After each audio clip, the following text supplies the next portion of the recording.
कि आज की वीडियो में हम ये यूनिट एंड मेजरमेंट चैप्टर का पूरे का वन शॉट करने वाले। अगर आपको इस पूरी वीडियो के बाद में भी ये समझ में ना आए तो वीडियो को डिसलाइक करना ना भूलें। तो अब एक यूनिट क्या होता है? यूनिट एक बेसिक क्वांटिटी होती है। जैसे कि किसी भी चीज़ को नापने के लिए एक बेसिक क्वांटिटी बनाते हैं, उसे यूनिट कहते हैं। जैसे कि फॉर एग्ज़ाम्पल लेंथ की यूनिट होती है मीटर।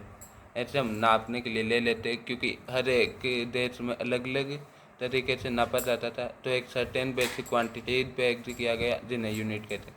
फंडामेंटल यूनिट वो होती है जिन यूनिट से बाकी की यूनिट डिराइव की जा सके, यानी कि ये बेस यूनिट होती है। और डिराइव्ड वो जो कि डिराइव की जाए, जैसे कि न्यूटन। न्यूटन फोर्स की यूनिट है, यानी कि फोर्स को न्यूटन में मेजर किया जाता है। अब ये डिराइव्ड होती है, यानी कि ये होता है वो न्यूटन होता है केजी और आगे मीटर पर केजी मीटर पर सेकेंड स्क्वायर। तो इस तरीके से ये डिराइव की जा सकती है। ये सभी बेसिक है, बेसिक यूनिट। फिर बाद में 3 इंटरनेशनल सिस्टम होते हैं यूनिट के। पहला होता है सीजीएच सेंटीमीटर ग्राम सेकेंड, दूसरा होता है एफपीएच फुट पाउंड सेकेंड, और तीसरा होता है एमके मीटर किलोग्राम और सेकेंड। इसके अंदर अब ये जो एमके मीटर किलोग्राम और सेकेंड, ये एसआई यूनिट है, यानी कि इंटरनेशनली एक्सेप्टेड भी है। एसआई यूनिट इंटरनेशनली एक्सेप्टेड है, यानी कि पूरे वर्ल्ड में इन्हीं का यूज़ किया जाता है ताकि कन्फ्यूजन ना हो। फिर बाद में अब इसके अंदर ये फ्रांस से ओरिजिनेटेड है, यानी कि ये फ्रांस का सिस्टम है। अब ये हमने कुछ ये सभी जो दे रखी है, ये फंडामेंटल यूनिट है, यानी कि 7 फंडामेंटल यूनिट। इसके अंदर इन सभी की डेफिनेशन आप एनसीईआरटी में देख सकते हो। सभी की डेफिनेशन अलग अलग है। जैसे कि इसके अंदर लाइट की डेफिनेशन है कि जो डिस्टेंस लाइट वो मीटर की डेफिनेशन ये है कि जो डिस्टेंस लाइट इतने सेकंड में कवर करे उसे मीटर कहते हैं। या आप इन सभी के सिंबल और नेम याद कर लेना। डेफिनेशन बहुत रेयरली पूछा जाता है, इसलिए डेफिनेशन ज़्यादा इम्पोर्टेंट नहीं है। वैसे एनसीईआरटी में से याद भी कर सकते हो, लेकिन ये एडवांस में डेफिनेशन नहीं आता। फिर बाद में आती है डायमेंशन लेस क्वांटिटी। अब डायमेंशंस क्या होता है? जैसे कि मीटर की डायमेंशन हो गई L1, लेंथ की डायमेंशन होती है ये L, ऐसे ही मास की है। लेकिन इनके अंदर कोई डायमेंशन ही नहीं होती, क्योंकि यहाँ पे मान लीजिए जैसे कि सबसे पहला एग्जांपल है ये सॉलिड एंगल। ये एरिया अपॉन रेडियस का स्क्वायर है। तो एरिया क्या होता है? लेंथ इंटू लेंथ, यानी कि L2। और ऐसे ही रेडियस भी क्या होती है? L1, यानी कि ये L2 अपॉन L2, यानी कि ये 0 हो गया, यानी कि इसकी कोई डायमेंशन नहीं है। ऐसे ही इसकी भी कोई डायमेंशन नहीं है, क्योंकि ये आर्क लेंथ भी L होएगी। और ऐसे ही ये वाला भी, ये डी थीटा, ये डी आर, यानी कि रेडियस भी लेंथ होगी L अपॉन L, यानी कि 0, यानी कि मीटर से मीटर कैंसिल, यानी कि इसकी कोई डायमेंशन ही नहीं है। फिर बाद में ये आता है मेजरमेंट। मीटर स्केल की रेंज यहाँ से लेके यहाँ तक होती है। वर्नियर स्केल 10⁻⁻⁴ मीटर तक के मेजर कर सकता है। स्क्रू को 10⁻⁵ मीटर की। अब मान लीजिए हमें कोई बहुत ही ज़्यादा लार्ज लेंथ मेजर करनी है, तो उसके लिए हम इस्तेमाल करते पैरेलैक्स मेथड। इसमें कुछ नहीं करते। मान लीजिए हमें किसी प्लेनेट की वो करनी है लेंथ मेजर, वो डिस्टेंस मेजर। तो ये एक प्लेनेट है, ये एक प्लेनेट है जिसके अंदर ये इसका वो डायमीटर है ये b। अब इसका डिस्टेंस एक कोने का भी d है, दूसरे का भी d है। तो यहाँ पे ये थीटा बहुत छोटा होएगा, क्योंकि बी अपॉन डी लगभग 1 से बहुत ही ज़्यादा छोटा होगा, क्योंकि स्टार या प्लेनेट बहुत दूर होते हैं और एकदम डॉट की तरह ही दिखते हैं।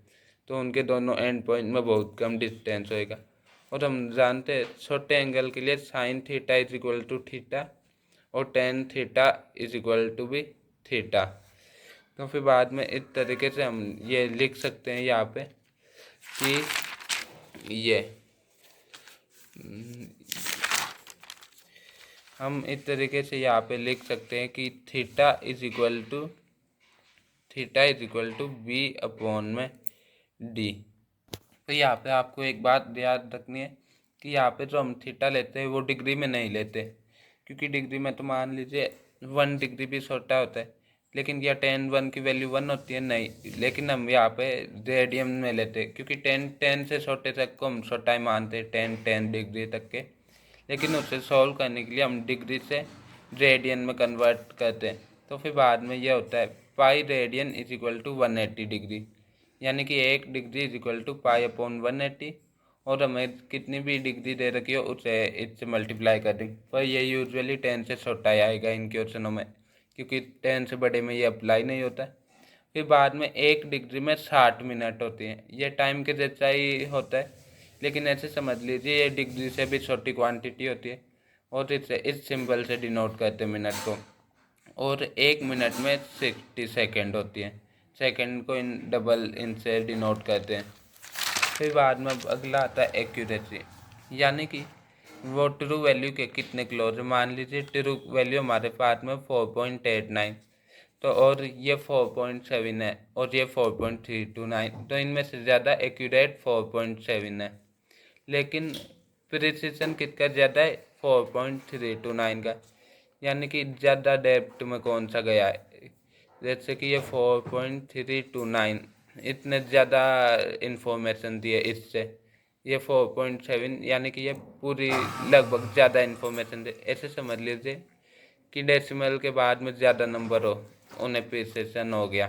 फिर बाद में यानी कि इतने कम लिमिट तय की है। फिर बाद में आता है लीस्ट काउंट, वो स्मॉलेस्ट वैल्यू जिसको हम मेजर कर सकते हैं उसे हम लीस्ट काउंट कहते हैं। जैसे कि 1 ईयर के लिए स्केल का लीस्ट काउंट होता है 0.01 सेंटीमीटर, और स्पीडोमीटर का लीस्ट काउंट होता है 0.001 सेंटीमीटर। फिर बाद में आता है एमीन, यानी कि ये जैसे कि हमें कई सारी वैल्यू दे रखी है 4.23, हमने एक स्केल ले लिया, उससे हमने किसी ऑब्जेक्ट था हमारे पास में और उसकी लेंथ में देखी वो आई 4.23, 4.25, 4.29, ऐसे अलग अलग लेंथ आई। तो फिर बाद में हम ए मीन लेंगे, A1 + A2 + A3 divided by हमने कितनी ऑब्जर्वेशन लिए। ज़्यादातर केसेस में हम ए मीन को ट्रू वैल्यू मान के लेते हैं। फिर बाद में अब आता है एब्सोल्यूट एरर, ये क्या होता है, डेल्टा पहला A1 में एरर कितना आएगा, डेल्टा A1, ये होता है A1 में एरर, ये होएगा A1 माइनस ए मीन। ऐसे ही A2 माइनस ए मीन, A3 माइनस ए मीन, ऐसे हमारे बाद में सभी के एरर आ जाएंगे।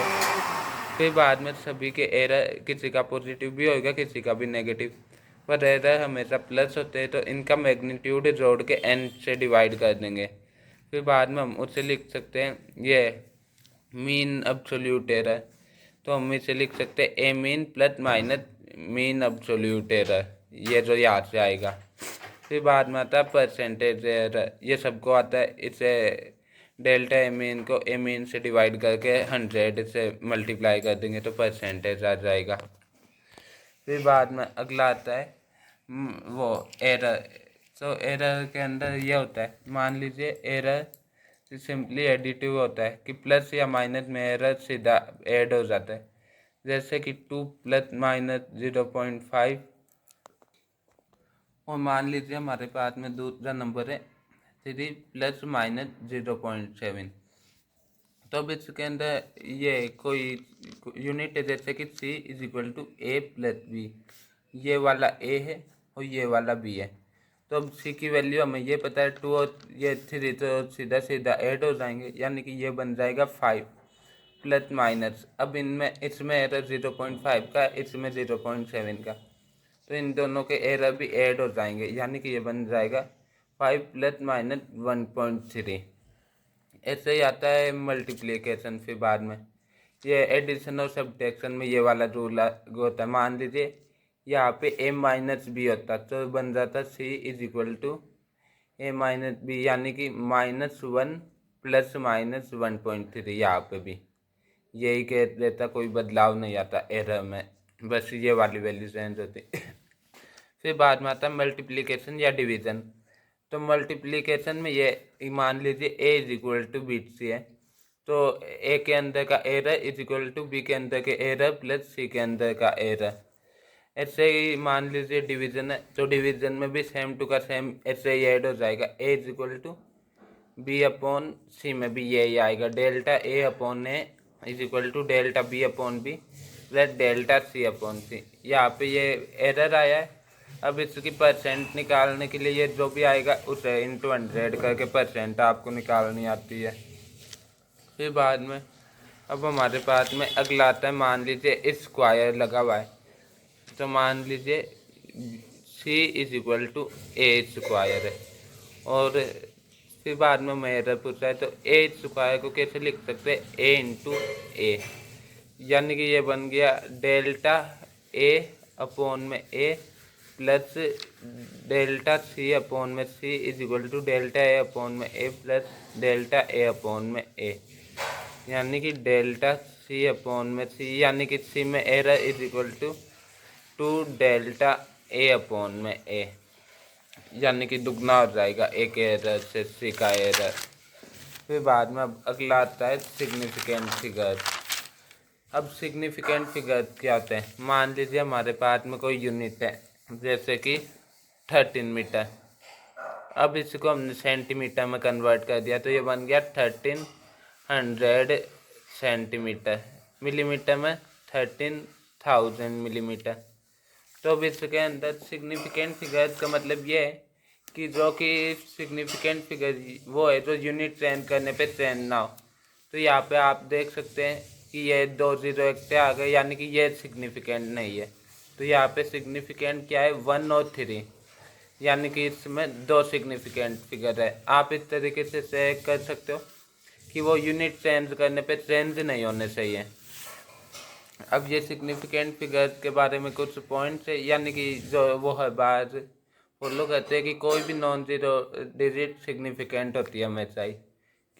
फिर बाद में आता है दूसरा पॉइंट, कोई भी जो भी जीरोज होते हैं, दो नॉन जीरो के बीच में, जैसे कि 1 0 3, तो यहाँ पे ये जीरो भी सिग्निफिकेंट फिगर होगा। मान लीजिए एक नंबर 1 से छोटा है, तो जो भी जीरो राइट में, जैसे कि 0 point right of decimal are significant, जैसे कि 0.325, तो ये सिग्निफिकेंट होंगे। और मान लीजिए 0.0025, तो यहाँ पे ये 0 भी सिग्निफिकेंट होंगे। लेकिन लेफ्ट में पहले नॉन जीरो डिजिट के पहले वाले सिग्निफिकेंट नहीं होंगे। मान लीजिए पॉइंट में 2.397, इसे हमने ऐसे लिख दिया 0 तो फिर बाद में यहाँ पे ये 00 सिग्निफिकेंट नहीं है, यहाँ पे सिग्निफिकेंट फिगर 4 ही होंगे, यानी कि नॉन जीरो के लेफ्ट वाले ये सिग्निफिकेंट नहीं होंगे डेसिमल के। फिर बाद में आप चाहे तो इन पॉइंट को खुद से भी अंडरस्टैंड कर सकते हैं। फिर बाद में आता है ये टर्मिनल और trailing zeros in the number without decimal point are not significant, जैसे कि ये है 1300 सेंटीमीटर, 13 वो और 13,000 मिलीमीटर। तो फिर बाद में यहाँ पे भी सिग्निफिकेंट फिगर 2 ही है और यहाँ पे भी 2 ही, क्योंकि यहाँ पे ट्रेलिंग जीरो से ये सिग्निफिकेंट नहीं है, क्योंकि यहाँ पे कोई डेसिमल पॉइंट नहीं है। लेकिन मान लीजिए यहाँ पे कोई डेसिमल पॉइंट होता है 13.00 सेंटीमीटर, और ये बन जाता 13,000 मिलीमीटर, यहाँ पे याद रहता है 130.00। तो यहाँ पे भी 3 सिग्निफिकेंट डिजिट है, वो 4 सिग्निफिकेंट डिजिट है। ऐसे ही यहाँ पे भी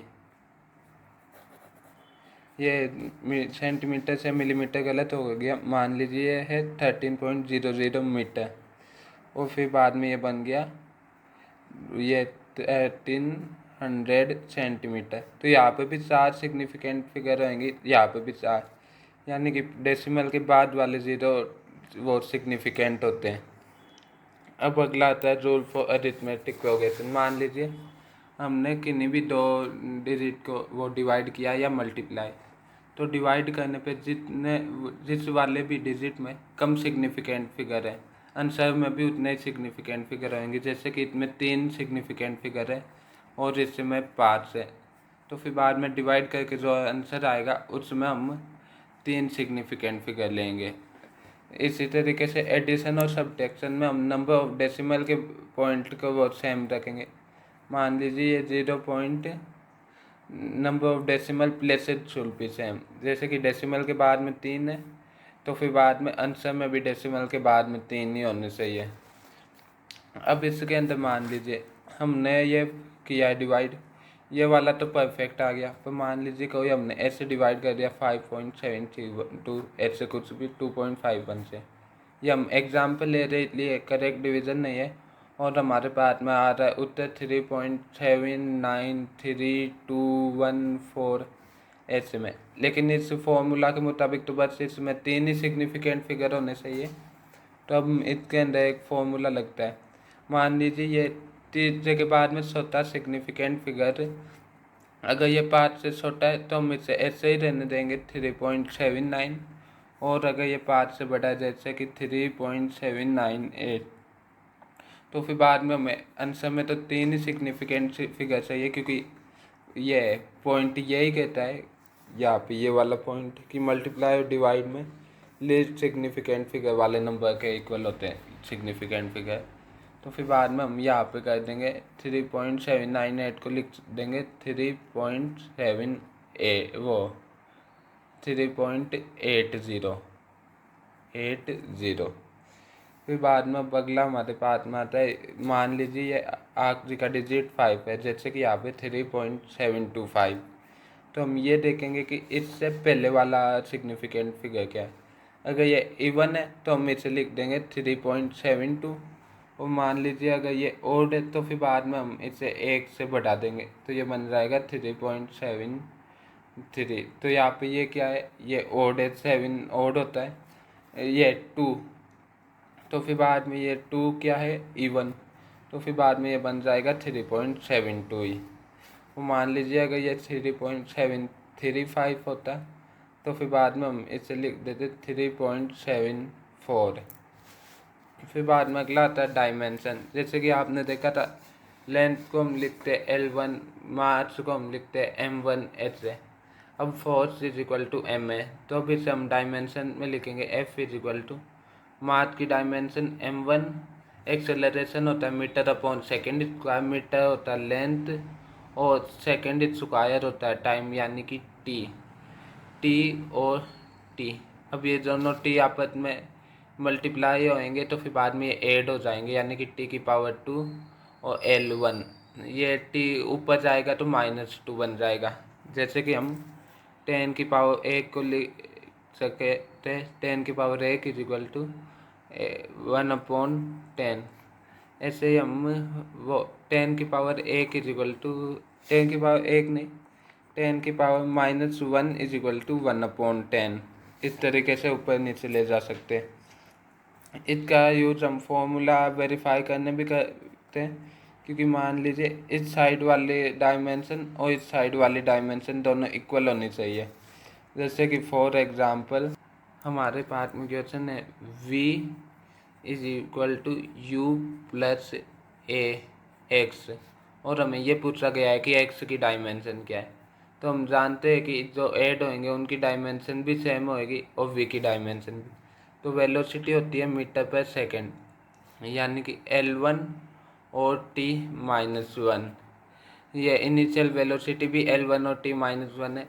एक्सेलरेशन क्या होता है मीटर पर सेकेंड स्क्वायर यानी कि L1 और t-2 इंटू ये कोई भी नंबर है a इसकी पावर x है इज इक्वल टू ये कितना बन जाएगा L1 और t-1 यानी कि इसे देख के हम सॉल्व करेंगे तो ये L1 की कोई दिक्कत नहीं है, L1 आएगा ही आएगा यानी कि t की power -2 plus x is equal to -1 यानी कि x की वैल्यू हमारे पास में आ गई 1 और यहाँ पे आएगा t यानी कि आ जाएगा t की पावर 1। तो इस तरीके से हम ये भी फाइंड कर सकते हैं कि किसकी डायमेंशन क्या आएगी।